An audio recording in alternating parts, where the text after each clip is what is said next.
Good afternoon. I am Jayashree from Institute of Sai. I have been taking CPC and will continue with the same Order 7. Okay. Order 7 speaks about plaint. We have already seen in Order 6. Order 6 speaks about pleadings. Correct? And what does pleadings mean? It means plaint and written statement together. Correct? But here we have in Order 7, it describes the plaint and what are all the contents in a plaint and how should it be given, what are the powers of the court regarding the plaint. All these are given under Order 7. We'll go through it now. Rule 1. Particulars to be contained in a plaint. So what are the particulars which should be contained in a plaint? That means what are the contents of the plaint? Okay. So what are the contents of the plaint? All the practicing advocates will know what are the contents of the plaint. Am I right? Because day in and day out we deal with that. Correct? But still, from the exam point of view, we will just go through it. Rule 1. Particulars to be contained in plaint. The name of the court in which the suit is brought. Brought in the sense it is instituted. Okay. So, the name of the court. The name of the court, when we say, when we are writing down the cause title, we say in the court of the additional city civil judge, right? Or we say before the honorable court of additional city civil judge, principal city civil judge. We write, right? That is the name of the court, whether it's the principal civil judge, additional civil judge, or civil and sessions judge. What is the name of the court? If it's a magistrate criminal case, it's a magistrate court or sessions court, right? So, name of the court in which the suit is instituted. Then, the name, description and place of residence of the plaintiff as well as defendant, both are the same, okay? So, the name, description and place of residence of the plaintiff, the name, description and place of residence of the defendant so far as they can be ascertained.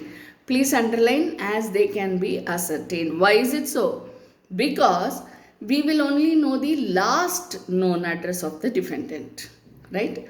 So, we are not in continuous contact, unless the person is the neighbor or something like that, then we know whether the defendant is still in the same house or is shifted or what is the story, right? But sometimes what happens, the defendant resides somewhere else, be it a company or an individual or whatever it is. We don't get to know if the defendant is shifting. So when we are writing down the cause title, when we are writing down the particulars of the name, place and residence, place of residence, in that we will only know the last known address. Only that we can write down. Okay. Then next one, where the plaintiff or the defendant is a minor or a person of unsound mind, a statement to that effect. Why is this necessary? Why should the statement be written in the suit? Because the suit will be filed by a representative. Am I right? When a person is a minor, obviously minor cannot file a suit because he has no capacity to contract. Again, we go into Contract Act, right? Same way when it comes to person of unsound mind also, the person doesn't have a capacity to enter into a contract. Am I right? So because of that reason, because basically why they don't have the right to get into a contract, only because the understanding is not there in them. Okay, whether it's a minor or a person of unsound mind, the understanding is not there. The capacity to understand exactly what is going on is not there. Therefore, we say that they don't have the capacity to enter into a contract. Therefore, they also do not have the capacity to file a suit by themselves. It is only the representative who files the suit on their behalf. So, statement has to be given to that effect saying that the actual party is so and so, duly represented by, some of you would have seen when it comes to companies, it is not only minors and persons of unsound mind, even when it comes to company and company is filing a suit, right? So, company as such is not an animate thing, so it will not understand anything. So, what do we write? We write the name of the company and then say duly represented by its managing director so and so. Am I right? So, that's what the same thing applies to minor as well as person of unsound mind. Next, the facts constituting the cause of action and when it arose. Cause of action means what? Reason for filing the case.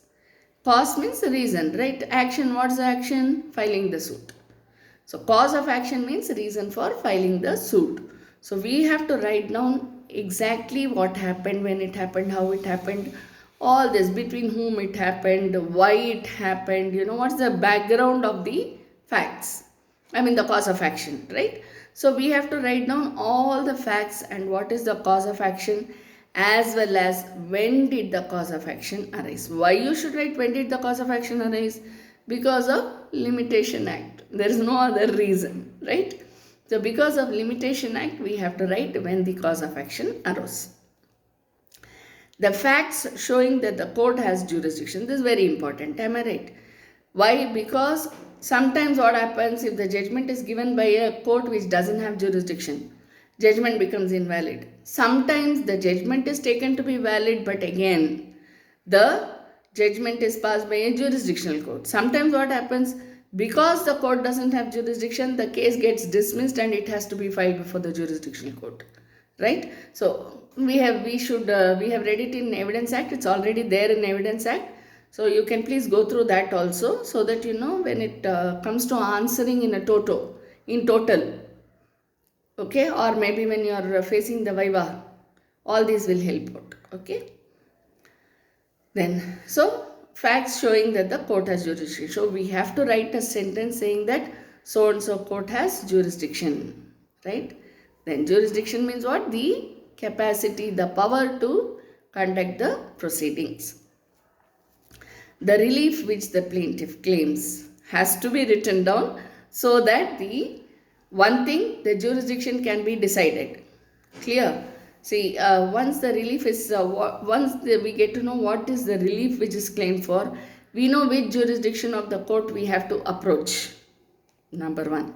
Number two, only based on the relief does the court know what is the prayer to be granted for. Okay. If I am asking for repossession of property, then I cannot just write down the facts of the case, when the cause of action arose, how it arose. I should write down all that, but I cannot stop it at that, because the judge will not know what is the relief that I am looking out for, right? So relief also should be mentioned. The next one, where the plaintiff has allowed a set off or relinquished a portion of his claim, the amount so allowed or relinquished. See, where there is a set off or where there is a relinquishment. Set off means what? I have borrowed 50,000 from a person, say from the defendant, okay, and defendant has borrowed 50% from me.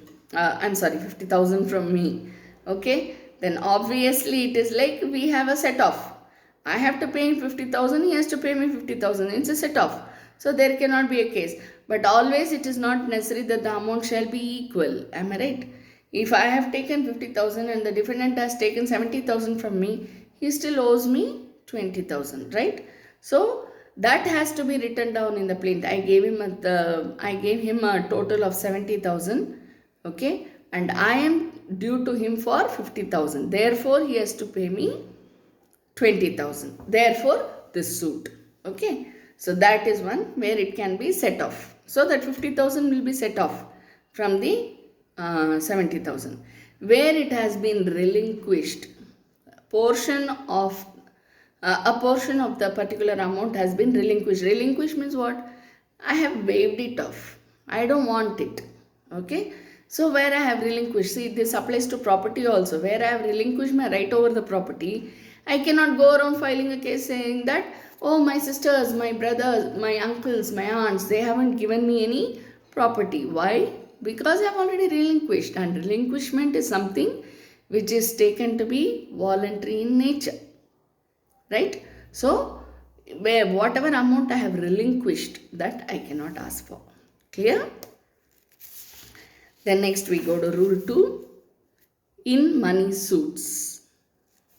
Where the plaintiff seeks the recovery of money, the plaintiff shall state the precise amount claimed.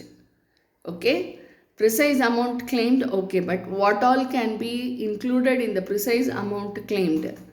Arrears of rent, mesne profits, interest, damages. All these can be claimed in the amount. Okay.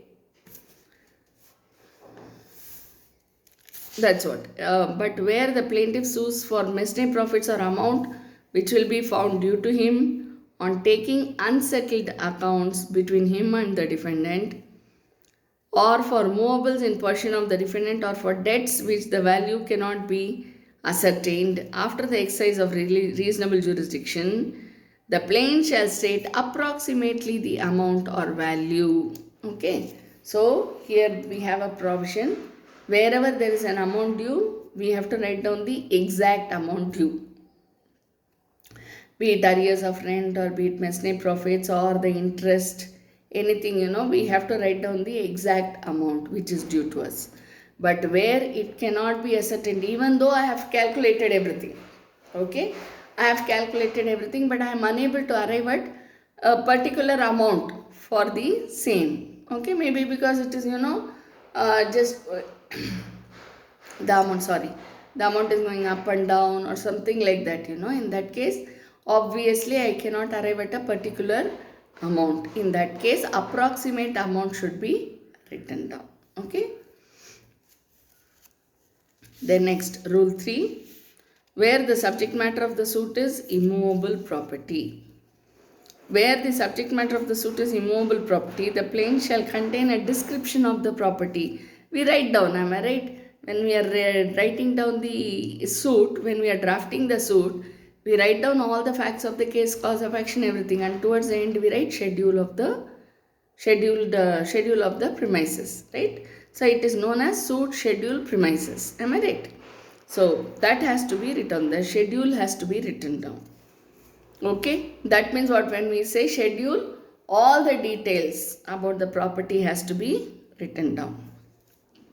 For example, what's the measurement of if it is a land, where is it situated? What is the measurement? Clear? And what is the boundary? It is surrounded by which other plots or apartments or whatever it is. Everything should be written down. Okay, it comes under which ward, khata number. There are so many details, right, in properties. So everything has to be written down. Okay. Then next we go to rule 4. When plaintiff sues as representative.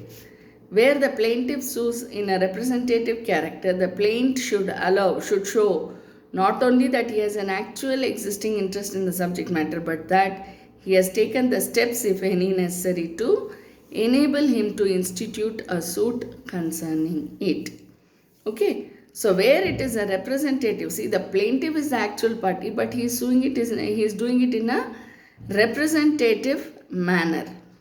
Okay. So he is the plaintiff also, the actual party also, he is the representative also. So in such a case, he is filing the case as a representative, even though he is actual party to it. Then in that case, he should show the interest which he will have to, he should show what interest he has in the property. I'll just put it in simple words for you. See, where there is a claim over a particular property, okay? In that case, or what he will do, he will file the case. He is the party himself because he has the right, he has the claim or the interest over the property. So he is the actual party. But he cannot claim it in his own name. So what will he do? I am legal heir of so and so. If you would have watched civil cases closely, you will get to know. The plaintiff, one of the plaintiff passes away. Okay. Then the legal heirs can be included in that person's place. The person who is dead, the plaintiff who is dead, or the defendant who is dead, anybody. Okay. The legal heirs should be included in the list of plaintiffs or defendant. If it is list, okay. If it is a single plaintiff or defendant also, legal heir will be included. So in that case, what? He actually is the party himself, right? He actually is the party himself, plus he is not doing it because the case is already existing, so he files as the legal heir of the plaintiff, where he is the party himself, but he is filing it in the representative manner. Okay. Rule 5. Defendant's interest and liability to be shown. The plaintiff shall show that the defendant is or claims to be interested in the subject matter. that he is liable to be called upon to answer the plaintiff's demand. Why is it so? See, we have already seen in the beginning, who is a plaintiff? The one who lays the claim, interest, right, whatever he has, against so and so person. So against whom he has the claim, right, title, interest is known as the defendant. Okay. So the defendant's liability shall also be shown in the plaintiff. The plaintiff cannot write his own story and then not write anything about the defendant. Then how will anybody get to know what is the liability of the defendant, right? So the liability of the defendant also should be written down in the plaint. Rule 6, grounds of exemption from limitation law. Okay, limitation law, section 5, right? That is how we file the application. So where the suit has been instituted on a later date, then there can be a condonation of delay. Okay, so grounds of exemption, where there must be certain valid grounds on which the limitation law, the limitation period can be condoned. So even that should be, if at all the suit is instituted at a later date which the limitation period has expired. When the limitation period has expired but still suit is instituted, then there should be an application saying that please condone the delay because the suit was instituted so late only due to this particular reason. So the grounds for exemption should be written down in the plaint. Rule 7, relief to be specifically stated. Relief should be specifically stated. It can say whatever the court wants to give, let it give. Okay, as you think fit. You can write it towards the end. Any other relief as the court may think fit. That should be in the end. But it cannot be in the beginning itself. You cannot say prayer and then you cannot say any relief that the court deems fit in the circumstances of the case. Can we write like that? No. Specific relief, what we are looking out for, should be mentioned in the relief. Okay. Then rule 8, relief founded on separate grounds. Separate grounds. There are so many causes of actions and there are so many. Even if there is one cause of action, there may be separate reliefs. Okay. Probably it's not a joint relief of all the defendants. Maybe the cause of action gives rise to different separate reliefs. There are so many such possibilities. Okay, only when we know the facts of the case we can give out all those details. So once we know the facts of the case, we get to know what are all the reliefs that we can ask for. So everything should be mentioned separately. Okay, separately in the sense in the relief column only, but it should be mentioned separately.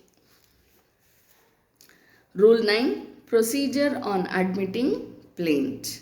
So what is the procedure?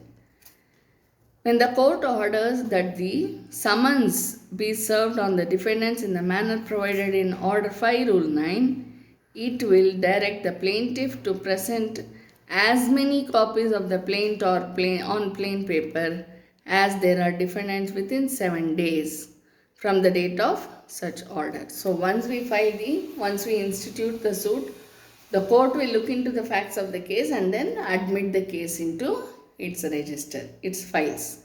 Okay. Once the case is admitted, then summons shall be issued to the defendant. Okay. Within how many days? It shall be issued to the defendant provided the plaintiff gives out as many copies as there are defendants in the suit. Okay, and what's the maximum time period for that? The plaintiff should give the number of copies within 7 working days. Within 7 days from the date of the order. Order of what? Order of admission.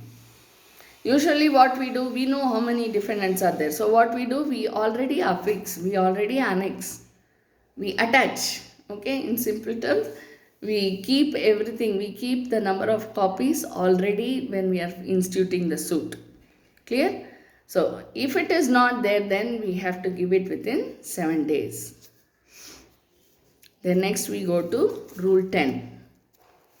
Return of plaint. Subject to provisions of Rule 10A, the plaint shall at any stage of the suit be returned to be presented to the court in which the suit should have been instituted. We already saw, where the court doesn't have jurisdiction. Okay, where the court doesn't have jurisdiction, the suit shall be dismissed and the suit shall be returned to the plaintiff to be filed before the jurisdictional court. That is sub-rule 1. Sub-rule 2, procedure on returning plaint. On returning a plaint, the judge shall endorse thereon the date of presentation and return, the name of the party preferring it, that is presenting it, and a brief statement of the reasons for returning it. See, as you already know, for every small action that the judge takes up, the judge has to write down the reasons why he or she is doing so, right? So same way for the returning of the plaint also, the judge has to write down the reasons, has to give a statement, okay, as to why the return of the plaint is happening and what is the name of the party, okay, and also the date of the presentation of the suit and the return of the plaint, okay. So all these details should be mentioned by the judge. Next we go to the next rule, Rule 10A. Power of the court to fix a date of appearance in the court where plaint is to be filed after its written. Okay. So where it has to be filed before the jurisdictional court. We have already read that, right? So we'll see this. Where in any suit after the defendant has appeared, the court is of opinion that the plaint should be returned, it shall before doing so intimate its decision to the plaintiff. That is, before writing the summary judgment saying that this plaint has been returned, on that particular date the judge has to inform the plaintiff. Where the intimation is given to the plaintiff under sub-rule 1, the plaintiff may make an application to the court specifying the court to which he proposes to present the plaint after it's written. That's 1. Praying that the court may fix a date for the appearance of the parties in the said court, and requesting that the notice of the date so fixed may be given to him and to the defendant. So where there is a question of return of plaint, then the date of appearance should be given, okay, by the court, and it should be intimated to the plaintiff as well as defendant, okay. So this prayer can be made by the plaintiff.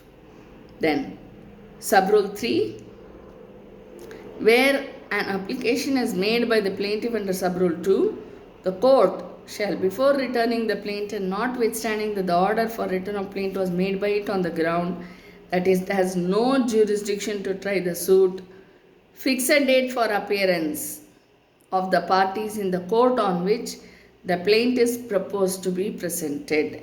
So, actually, now, I'll just give you an idea how it is.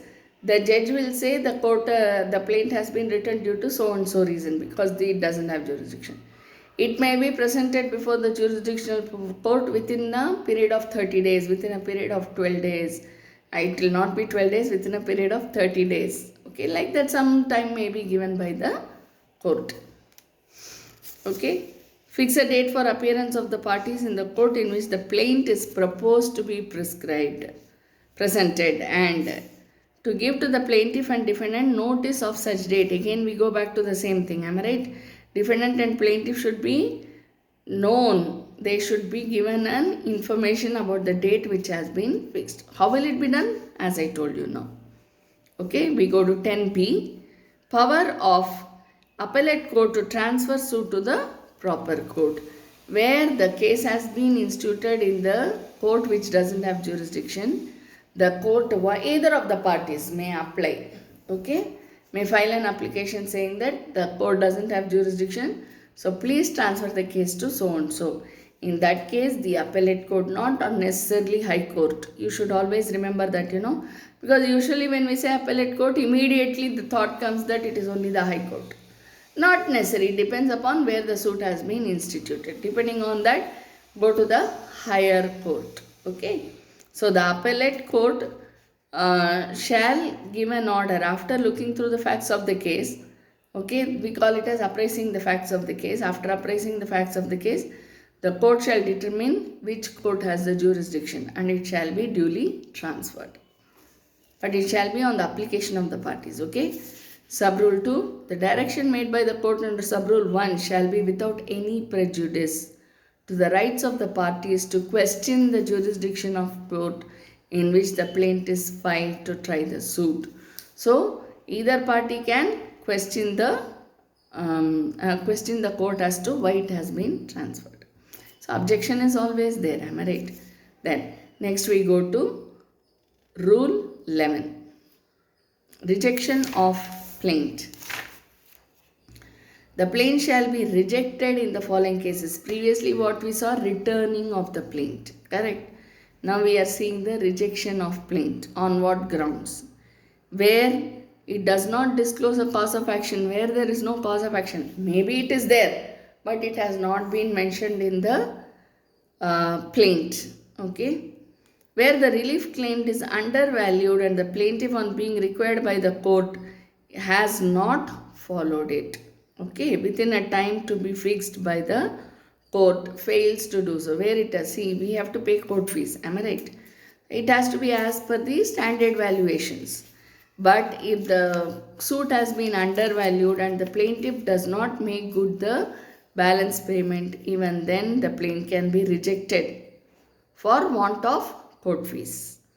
C. Where the relief claimed is properly valued, but the plaint is written upon paper insufficiently stamped, and the plaintiff, on being required by the court to supply the requisite stamp paper, fails to do so. Where it has to be on a stamp paper, it is not on a stamp paper, and the court has asked that the plaint should be on stamp paper. Okay, and the plaintiff fails to do that. D. Where the suit appears from the statement in the plaint to be barred by any law. Very simple, right? We have read it in contract so many times. So, where the suit has been barred by any law. Cause of action may be barred, or the party may not have the right to file a suit before the court. It can be anything, right? So, it is barred by any law. The next one, where it is not filed in duplicate. We have already seen in the earlier order, right? It has to be filed in duplicate. How many ever defendants are there, that many copies should be there. Correct?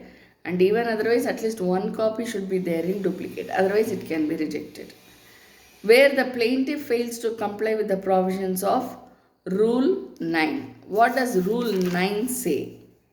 Rule 9 speaks about the procedure on admitting plaint, that is summons, issue of summons, right? Okay, so where the plaintiff fails, if he does not give the process memo, so that the court can issue summons to the opposite party, right? Then we will stop here. We will continue with the next rule in the next session. Okay, thank you.